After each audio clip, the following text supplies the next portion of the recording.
हे guys, very good morning. कैसे हैं आप लोग? हो आप सब बहुत अच्छे होंगे, तो अपने कामों में व्यस्त होंगे। और मैं तो भाई आज पूरा दिन व्यस्त रहने वाली हूँ। बताती हूँ किस लिए। ये हमारा फ्रिज जो है ये कल सुबह हमने बिल्कुल ही बंद कर दिया था, क्योंकि ये रात से है ना, इसमें से ना एक कुछ चिट चिट की आवाज़ आ रही थी। तो देखा तो शायद रिले चली गई। मेरे हस्बैंड बोले इसके रिले चली गई है। मैकेनिक से बात की तो वो आए। पूरा दिन तो वो आए नहीं, फिर वो आए रात को आके उन्होंने चेक किया तो बोले इसका कंप्रेसर चला गया है। तो फिर ये दूसरे मिस्त्री बुलाए हैं, तो ये अब लगे हुए हैं। तो फ्रिज को हम कर रहे हैं खाली।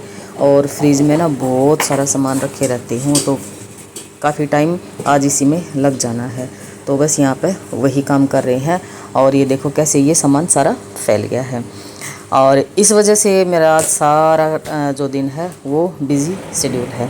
अभी यहाँ पे ये जो मैकेनिक है ये लगे हुए हैं। ये दूसरे वाला मैकेनिक है, बहुत ही अच्छा बढ़िया व्यवहार था इन लोगों का। और फ्रिज ये अब ठीक करके कर रहे हैं। देखो अब ये फ्रिज तो हो गया है ठीक। पता है जो पहले मैकेनिक आए थे ना, वो बोले कंप्रेसर चला गया इसका। अब मेरे हस्बैंड बोले कि इसको चेंज करवा देते हैं। तो वो आता 35-40 हज़ार रुपये का। ये दूसरा मिस्त्री ढूंढ आया, फिर वो बुलाया है। बस खाली 900 रुपये का काम हुआ अब इसमें। रिले इसकी ख़राब हो गई थी। तो अब वैसे तो साफ़ पड़ा है फ्रिज, लेकिन एक बार फिर साफ़ करके ये सारा सामान जचा देंगे। तो ये देखो वैसे तो बिल्कुल साफ़ है, ये देखो। और अब आ गई हूँ मैं रसोई में, और जो किचन है वो सारी की सारी मैंने साफ़ कर दी है। और यहाँ पे मैं बना रही हूँ घिया की सब्ज़ी। और ये जो सब्ज़ी है ना, 1-2 रोज़ पहले ना मेरे हस्बैंड कहीं गए हुए थे, तो वहाँ खेतों से ये सब्ज़ी लेके आए थे। तो ये ना बहुत बढ़िया सब्ज़ी बन जाती, एक बाफ में सब्ज़ी बन जाती है।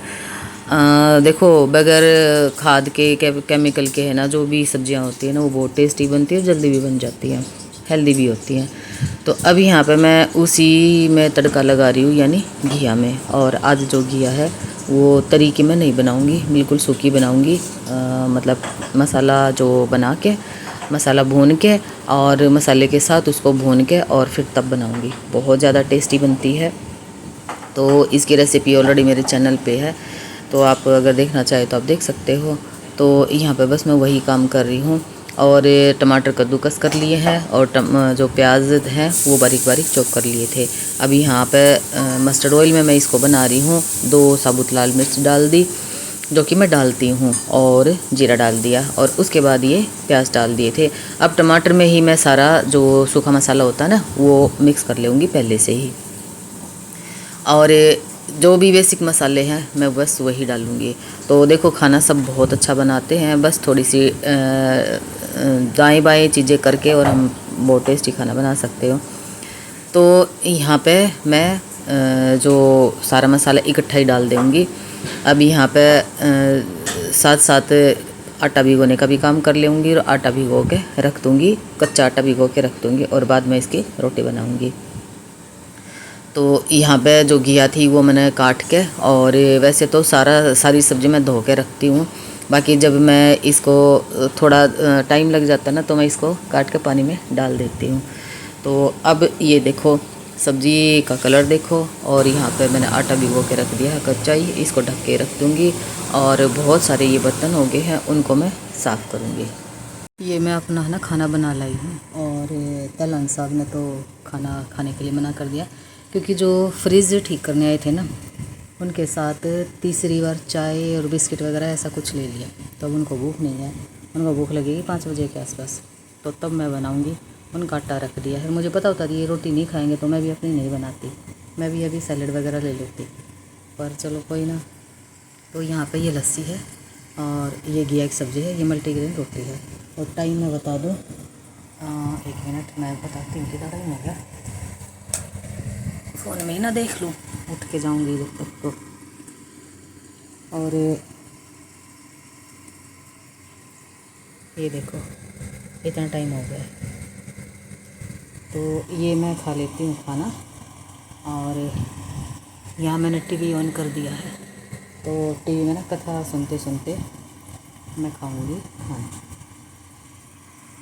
तो जी अभी काम हो गया है पूरा ख़त्म। पता क्या हुआ, एक हमारे गांव के हैं, मुझे ये तो नहीं पता हमारी कॉलोनी में कहाँ से रहते हैं, लेकिन हमारे गांव के ना कई सारे बंदे रहते हैं यहाँ पे। तो उनके यहाँ ना प्रोग्राम है आज का, मतलब डिनर का प्रोग्राम है और जागरण है, यानी भंडारा है और माता का जागरण है। तो वो कई दिन पहले बोल के गए थे, मतलब शायद 10-12 दिन हो गए हैं, शायद 15 दिन भी हो गए हैं। तो वो तब बोल के गए थे, तो मुझे तो याद भी नहीं था। मेरे हिसाब से वो 30 तारीख को था, लेकिन देवरानी का फ़ोन आया कि दीदी आप वहाँ चलोगे। और देखो फ़ैन की आवाज़ ज़्यादा आती होगी क्योंकि गर्मी भाई बहुत ज़्यादा है।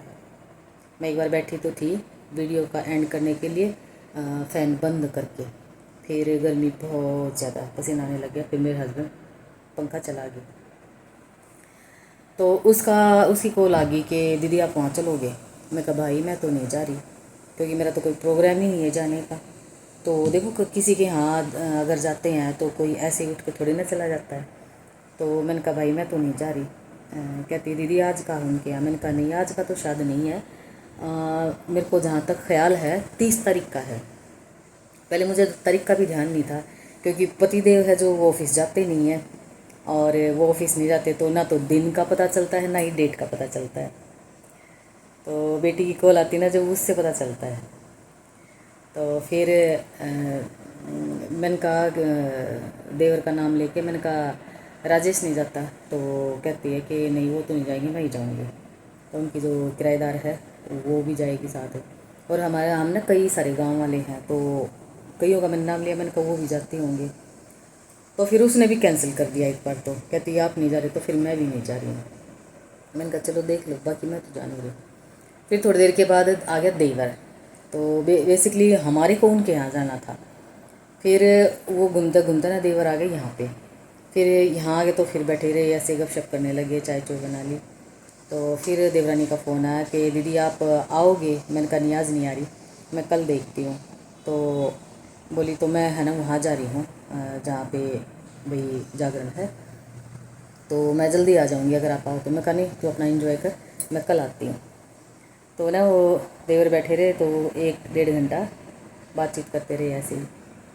क्योंकि बेसिकली क्या था कि वो लोग खाना खा लेते हैं, यानी देवर खाना खा लेता है 7 बजे से पहले, वो डिनर कर लेते हैं। तो मतलब 9 बजे वो सो जाते हैं। तो और हम रात को खाना खाते नहीं हैं, तो इसलिए फिर बेटी की कॉल आ गई। तो मैंने कहा बेटा थोड़ी सी देर में मैं कॉल करूँगी, अभी अंकल बैठे हुए हैं। फिर उनके जाने के बाद तैलान साहब ने आज दिन में रोटी खाई नहीं थी, तो उनके लिए रोटी बनाई, और फिर मैं नहा के और फिर आप लोगों से बात कर रही हूँ। तो ये है। और अभी एसी भी चला दिया है।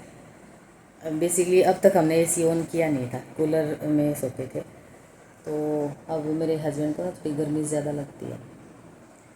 तो इसी के साथ इस व्लॉग का यहीं पे मैं एंड करती हूँ। मिलती हूँ आपसे एक नई और ऊर्जा के साथ, और एक और नई दिन में, और एक और नई व्लॉग में, और कोई नए टॉपिक को लेके आऊँगी और आप लोगों से होंगी रूबरू। तब तक क्या करना है, इस इतनी भयानक गर्मी में ना लिक्विड पीते रहना, यानी पानी, लस्सी, राबड़ी, ये तो पीते ही रहना है। ये तो मतलब इसकी कंजूसी बिल्कुल भी नहीं करनी है। और ठंडा ठंडा दूध की लस्सी बना ली, रूह अफ़ज़ा का पानी बना लिया, नींबू पानी बना लिया, और तरबूज भी खाते रहना है, तो वो डिहाइड्रेशन की प्रॉब्लम नहीं होगी। क्योंकि गर्मी इतनी ज़्यादा है कि पसीना सूखता ही नहीं है। तो अपना और अपने परिवार का ढेर सारा ख्याल रखना, और बुज़ुर्गों का और बच्चों का तो स्पेशली ध्यान रखना है। जवान बच्चों के लिए मैं बोल रही हूँ, जवान लोगों के लिए मैं बोल रही हूँ। तो अब मेरे यहाँ ना कोई छोटा बच्चा है ना मेरे यहाँ कोई बुज़ुर्ग है, तो हम अपना ही ख्याल रख सकते हैं। तो ये है। तो चलिए फिर चलें, टेक केयर, बाय बाय।